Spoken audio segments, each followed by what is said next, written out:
À l'ESG Management School, les oraux se décomposent en deux épreuves, un entretien individuel et un entretien collectif. L'entretien individuel est une épreuve qui se décompose en deux parties. Une partie liée à un sujet de culture générale qui est tiré au sort par le candidat au début de l'épreuve. Il a alors 30 minutes pour pouvoir préparer un exposé de 10 minutes devant l'examinateur. Et ensuite, il aura quelques minutes de questions aussi qui tourneront toujours autour de ce sujet d'actualité. La fin de l'entretien, donc une quinzaine de minutes, sera liée plutôt évidemment à un entretien de motivation.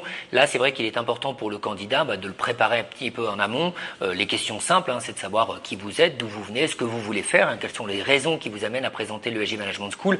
L'objectif, c'est de donner envie, en tout cas, à l'examinateur, qui est souvent un professeur de l'école, de vous avoir dans ses cours.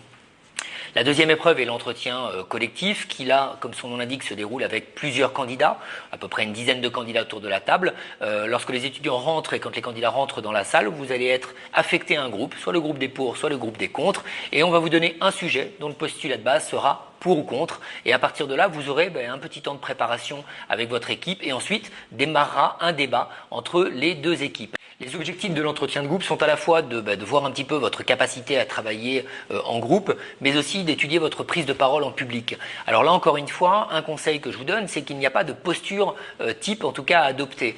L'idée, c'est à un moment donné que vous puissiez en effet participer à ce débat, c'est que vous puissiez en effet dès le départ rentrer dans le débat. C'est essentiel, de façon à ce que vous ne risquiez pas en effet de ne pas prendre la parole du tout pendant cette épreuve. Il ne faut pas non plus trop parler, encore une fois. L'idée, c'est qu'on ne cherche pas obligatoirement des leaders à tout prix. Il faut juste des personnes qui sont en capacité d'amener des arguments, de réfléchir, d'écouter les autres candidats. Ça, ce sont des qualités évidemment qui sont recherchées par notre école.